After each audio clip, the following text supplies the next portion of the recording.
पहला प्रश्न इसे मुरादाबाद उत्तर प्रदेश की माँ वसुंधरा ने पूछा है। कहती हैं, क्या स्वाभिमान की रक्षा अहंकार को बढ़ावा देता है? कृपया प्रकाश डालें। इस प्रश्न में 3 खंड हैं। पहला है स्वाभिमान, तो पहले जानेंगे स्वाभिमान क्या है। दूसरा है अहंकार, तो इसके बाद जानेंगे अहंकार क्या है। और फिर तीसरे खंड में पूछती हैं, क्या स्वाभिमान की रक्षा के लिए अगर हम संघर्ष करते हैं तो क्या ये अहंकार को बढ़ावा देता है। तो इस प्रश्न को 3 खंडों में हम चर्चा करेंगे। तो आइए पहले जानते हैं स्वाभिमान क्या है। जैसा कि शब्द से ही निर्देशित होता है, स्वाभिमान का संबंध स्व से है, दूसरे से नहीं है। स्वाभिमान का संबंध स्वयं से है। इसे आत्मसम्मान भी कह सकते हैं, सेल्फ रिस्पेक्ट भी कह सकते हैं। अर्थात कि सेल्फ की नज़रों में जो रिस्पेक्ट है, स्वयं की नज़रों में जो मैं हूँ, इसका संबंध स्वाभिमान से है। दूसरे से इसका कोई संबंध नहीं है, इसलिए दूसरे से इसमें कोई कामना नहीं है। ये स्वाभिमान अहंकार से इन अर्थों में भिन्न हो जाता है। जैसे मैं कुछ आपको उदाहरण दूँ, इससे बात समझ में आ जाएगी कि स्वाभिमान क्या है। जैसे मैं अपना सम्मान करता हूँ, आई रिस्पेक्ट माई सेल्फ, ये स्वाभिमान है। जैसे हम उस देश के वासी हैं जिस देश में गंगा बहती है, हम अमृतस्य पुत्र हैं। स्वामी विवेकानंद कहा करते थे कि तुम अमृत के पुत्र हो, अब दूसरे से क्या संबंध है। मैं अमृत का पुत्र हूँ, दूसरे भी हो सकते हैं, नहीं भी हो सकते हैं। हम राम कृष्ण की संतान हैं, इसके लिए मैं अपनी इज्जत करता हूँ, अपना सम्मान करता हूँ। अब दूसरे राम कृष्ण की संतान हैं नहीं हैं, इससे कोई इसका मतलब नहीं है। हम ओशो के सन्यासी हैं, ये स्वयं के प्रति रिस्पेक्टफुल होने के लिए काफ़ी है कि इस युग में जो बुद्ध पुरुष हैं, इस युग पुरुष हैं, हम उनसे जुड़े हुए हैं, इसके लिए मैं अपना सम्मान करता हूँ। दूसरे जुड़े हैं, दूसरे नहीं जुड़े हैं, इससे इसका कोई लेना देना नहीं है। हमारी पहचान ओशो धारा है, हम ओशो धारा के संग से जुड़े हैं, इसलिए मैं अपना सम्मान करता हूँ। अब दूसरे से इसका कोई संबंध नहीं है। इसलिए ये स्वाभिमान का मतलब है कि मैं स्वयं का सम्मान करता हूँ, मैं स्वयं को रिस्पेक्ट करता हूँ। और एक बात खास देखने में आती है कि स्वाभिमान में अहोभाव होता है, एक ग्रेटिट्यूड का भाव होता है। हे परमात्मा, तुमने ऐसी कृपा की कि हमने भारत में जन्म लिया। ये संतों की भूमि है, ये गुरुओं की भूमि है। यहाँ वेद आए, यहाँ उपनिषद आए, यहाँ गीता उतरी। ऐसी भूमि पर तुमने हमें जन्म दिया, ये जो अवसर दिया, मनुष्य जन्म दिया, इसके लिए हम तुम्हारे प्रति कृतज्ञ हैं, तुम्हारे प्रति आभारी हैं। तो इसमें एक आभार है, इसमें कृतज्ञता है, इसमें एक अहोभाव है। हम पर राम की कृपा है, हम पर प्रभु की कृपा है। क्योंकि जब तक राम की कृपा नहीं हो तब तक हम साधना के मार्ग पर नहीं चल सकते हैं। लेकिन कितनी प्रभु की कृपा है कि करोड़ों लोग हैं, 700 करोड़ लोग हैं इस दुनिया में, और मुश्किल से थोड़े से लोग, केवल कुछ लाख या कुछ करोड़ लोग प्रभु के मार्ग पर चल रहे हैं। ये प्रभु की कितनी बड़ी कृपा है। ये जो अहोभाव है, ये जो ग्रैटिट्यूड का भाव है, ये स्वाभिमान में विद्यमान रहता है। हम अपने गुरु की नज़र में हैं, ये एक बहुत बड़ा अहोभाव हमारे भीतर रहता है। तो ये स्वाभिमान है कि हम अपने गुरु की नज़र में हैं, हम अपने फ़कीरों की नज़र में हैं, हम दैवी शक्तियों की नज़र में हैं। हमारा कितना बड़ा सौभाग्य। स्वाभिमान में अपने सौभाग्य पर तुम इतराते हो, और ये स्वाभिमान को दर्शाता है। इसका दूसरे से कोई संबंध नहीं है, इससे कामना से कोई संबंध नहीं है। अब हम जानेंगे अहंकार क्या है। अहंकार का संबंध दूसरे से है, इसमें कामना है। क्या कामना है? दूसरे मेरा सम्मान करें, जो भी मैं हूँ। अब मैं क्या हूँ इस पर नज़र नहीं है। असली बात यह है कि नज़र हमेशा दूसरे पर है, कि दूसरे मेरा सम्मान करें, दूसरे मेरा रिस्पेक्ट करें, दूसरे मेरा आदर करें, दूसरे मेरी प्रशंसा करें। अब देख रहे हो हर बात का संबंध दूसरे से, बल्कि अहंकार का जन्म दूसरे की उपस्थिति में होता है। जब तुम एकांत में हो, अहंकार नहीं होता है। अहंकार छाया की तरह है, छाया की तरह। जैसे जब सूरज उगता है तो एक छाया बनती है, ऐसी जब दूसरा व्यक्ति उपस्थित होता है तब जाकर के अहंकार का जन्म होता है। अगर दूसरे का ख्याल ना हो, दूसरा व्यक्ति उपस्थित ना हो, तो फिर अहंकार का जन्म नहीं होता। जबकि स्वाभिमान के लिए दूसरे की उपस्थिति आवश्यक नहीं है, तुम स्वयं हो, तुम्हारा स्वयं का होना है, ये स्वाभिमान के लिए काफ़ी है। दूसरे की नज़र में मैं श्रेष्ठ दिखूं, दूसरे की नज़र में मैं आदरणीय दिखूं, ये स्वाभिमान है। दूसरे मुझे मूल्य दें, दूसरे मेरा आदर करें। अब देख रहे हो, हर बार अहंकार के लिए दूसरे की आवश्यकता पड़ रही है। मेरे पास दौलत हो, क्यों दौलत हो? क्योंकि मेरी दौलत के कारण, मेरे धन के कारण लोग मेरा आदर करें और मेरा शोहरत हो, मेरा नाम हो, मेरा यश हो, मेरी कीर्ति फैले। क्यों यश फैले, क्यों कीर्ति फैले? ताकि दूसरे मेरा आदर करें, दूसरे मेरी कद्र करें। तो हमेशा हर बार देखोगे कि अहंकार का संबंध हमेशा दूसरे से है। मुझे सब जाने। मुझे एक घटना याद आ रही है। प्रयागराज में 1989 में मेरा जाना हुआ, और करीब जनवरी में जाना हुआ, जनवरी 89 में। लेकिन उसके पहले, जस्ट पहले एक बड़ी महत्वपूर्ण घटना मेरे जीवन में घटी थी। उस घटना का नाम सतोरी है, जो 11 दिसंबर 1989 को घटित हुई थी और 26 जनवरी 89 तक चली थी।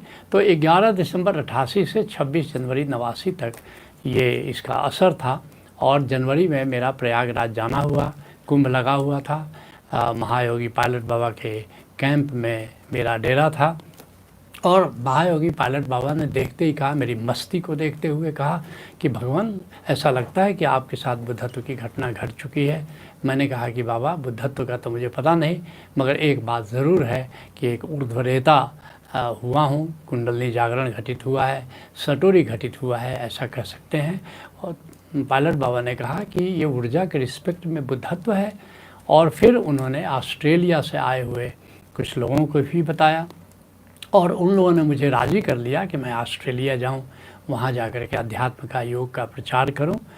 रात को ठीक 2 बजे सूफ़ी बाबा भी, चूँकि वहां पर आए हुए थे, उनका भी पायलट बाबा के कैंप में ही डेरा लगा था, तो उनका संदेशवाहक रात के 2 बजे आया और उसने मुझे जगाया, कहा कि डॉक्टर साहब उठिए, सूफ़ी बाबा आपको याद कर रहे हैं। मैंने घड़ी देखी और देखा कि उसमें 2 बजे हैं रात के। तो मुझे शंका हुई, कहीं बाबा का स्वास्थ्य में कुछ गड़बड़ी तो नहीं हुई, रात के 2 बजे संदेशवाहक आना क्यों हुआ? मैंने कहा, बाबा की तबीयत तो ठीक है। उसने कहा, हाँ बाबा की तबीयत बिल्कुल ठीक है, आपको याद कर रहे हैं, आप चलें। तो मैं वहाँ गया, सूफ़ी बाबा जाग रहे थे। उन्होंने कहा कि बैठो, एक बात का ख्याल रखो कि अध्यात्म के मार्ग में दौलत और शोहरत, ये बड़ी 2 बाधाएं हैं, और ये अहंकार को बढ़ावा देती हैं, और अहंकार साधना के मार्ग में बहुत बड़ा प्रतिरोध है, बहुत बड़ी बाधा है। मैं वापस आ गया और आकर के मैं इस पर मनन करने लगा कि बाबा क्या इशारा कर रहे हैं, वे क्या संकेत कर रहे हैं। और उसके बाद मैं सो नहीं पाया, और मनन करते हुए मैंने पाया कि शायद जो ऑस्ट्रेलिया मेरा जाना हो रहा है, इसका संबंध उनकी इस उक्ति से है। कहीं ऐसा तो नहीं है कि मैं दौलत कमाने के लिए, शोहरत कमाने के लिए ऑस्ट्रेलिया जा रहा हूँ। और जब सुबह हुई तो मैंने ऑस्ट्रेलिया के मित्रों से कहा कि नहीं, मुझे दुख है, मुझे ऑस्ट्रेलिया मेरा जाना नहीं हो सकता है। तो ये बात बड़ी महत्वपूर्ण है कि जब साधना के मार्ग पर हम चल रहे हैं तो हमें बीच बीच में जागरूकता होनी चाहिए, बीच बीच में देखना होगा कि कोई ऐसा काम तो हम नहीं कर रहे हैं जिससे हमारे भीतर अहंकार का जन्म हो रहा है, जिसके कारण हम दूसरे से कुछ अपेक्षा कर रहे हैं, दूसरे से कुछ कामना कर रहे हैं। अब तुम्हारे प्रश्न का जो तीसरा खंड है उस पर आते हैं। पूछते हो कि कहीं स्वाभिमान की रक्षा करने के लिए या करने से कहीं हमारा अहंकार तो नहीं बढ़ जाएगा? तो एक बात मैं कहना चाहूँगा कि जो ये सृष्टि है, परमात्मा ने इस सृष्टि को आधारित 3 तत्वों पर किया है, सत्यम, शिवम सुंदरम। परमात्मा क्या चाहता है इस सृष्टि में?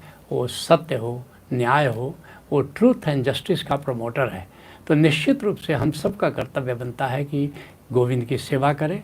गोविंद जो चाहता है, सृष्टि को जैसा बनाना चाहता है, हम भी वैसा बनाएं और हम भी ट्रूथ एंड जस्टिस के प्रमोटर हों।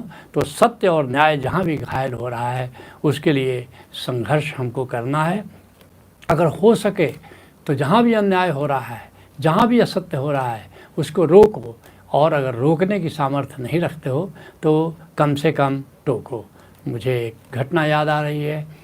मैं धनबाद में था उन दिनों और एक मित्र आए और उन्होंने कहा कि आपसे एक प्रश्न मैं पूछना चाहता हूँ। मैंने कहा हाँ बताइए।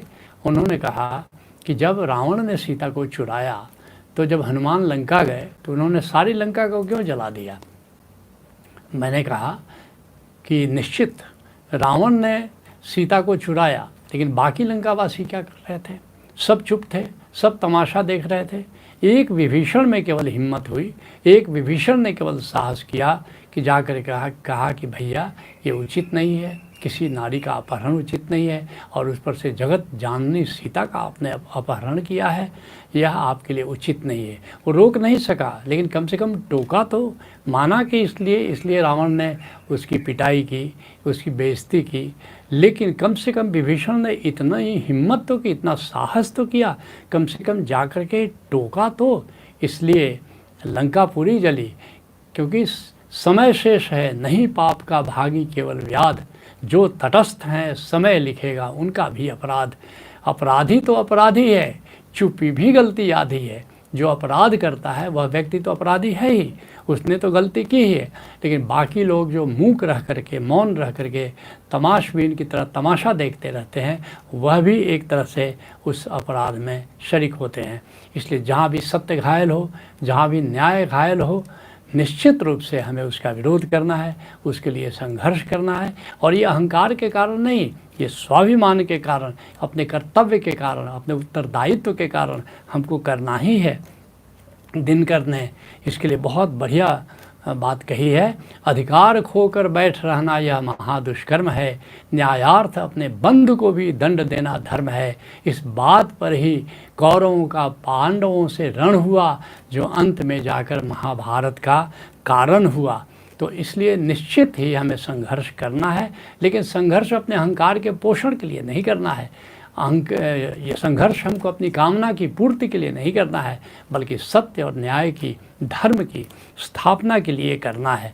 अब तुम कहते हो संघर्ष अगर हम स्वाभिमान के लिए करते हैं, सत्य और न्याय के लिए करते हैं, हक के लिए करते हैं, तो कहीं ऐसा तो नहीं होगा कि इससे हमारा अहंकार बढ़ जाएगा? बढ़ भी सकता है और नहीं भी बढ़ सकता है। कैसे बढ़ सकता है? अगर संघर्ष में हमें सफलता मिलती है और उसका श्रेय हम खुद का ले लेते हैं कि देखो मैंने विजय प्राप्त कर ली, मैंने जीत हासिल कर ली, मैंने ऐसा किया, मैंने वैसा किया, तो निश्चित रूप से ये अहंकार का कारण होगा। लेकिन जो बुद्ध पुरुष होते हैं, जो सज्जन पुरुष होते हैं, जो प्रज्ञावान लोग होते हैं, वे सफलता का श्रेय खुद नहीं लेते हैं। सफलता का श्रेय वे हमेशा दूसरे को देते हैं, और जब दूसरे को तुम श्रेय दोगे तो तुम में अहंकार नहीं बढ़ेगा।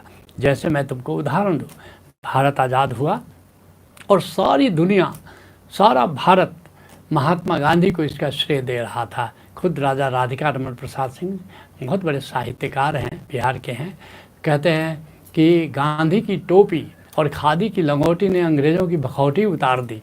सारी दुनिया, सारा भारत उनको श्रेय दे रहा था। लेकिन हरिजन अखबार जिसके वे संपादक थे, उन्होंने लिखा कि सारा भारत, सारी दुनिया मुझे भारत की आज़ादी के लिए श्रेय दे रही है, लेकिन मैं जानता हूँ कि ये परमात्मा की कृपा से हुआ है। जिन अंग्रेज़ों के राज्य में सूरज नहीं डूबता था, उन राज्यों से भारत को आज़ाद करना मेरे वश की बात नहीं थी, ये तो प्रभु की कृपा थी। ये हमारे देशवासियों का संघर्ष था, ये हमारे देशवासियों की मेहनत थी कि भारत आज़ाद हुआ। तो इस तरह अगर हम दूसरे को श्रेय देते हैं, अपनी टीम को दे देते हैं, प्रभु को दे देते हैं, अपने सद्गुरु को दे देते हैं, तो फिर अहंकार का उससे पोषण नहीं होता है। तो ये बात खूब समझने की है। और दूसरी बात, कि अहंकार हमको साधना में बाधक है। अगर हमारे भीतर अहंकार है, कामना है, क्रोध है, लोभ है, मोह है, ईर्ष्या है, द्वेष है, ये सब अहंकार के आभूषण हैं, तो समझ लेना कि ये साधना में बहुत बड़ी बाधा है। जबकि अगर स्वाभिमान है तो हम ओशो से जुड़े, हम ओशो धारा से जुड़े हैं, हम अध्यात्म से जुड़े हैं, हम प्रभु से जुड़े हैं, इसलिए मैं अपने को इज्जत करता हूँ, अपनी कद्र करता हूँ, अपना आदर करता हूँ। तो निश्चित रूप से ये हमें साधना की ओर आगे बढ़ाता है, साधना में ये सहायक होता है। तो आज के सत्संग को हम यही विराम देते हैं। हरि ओम तत्सत।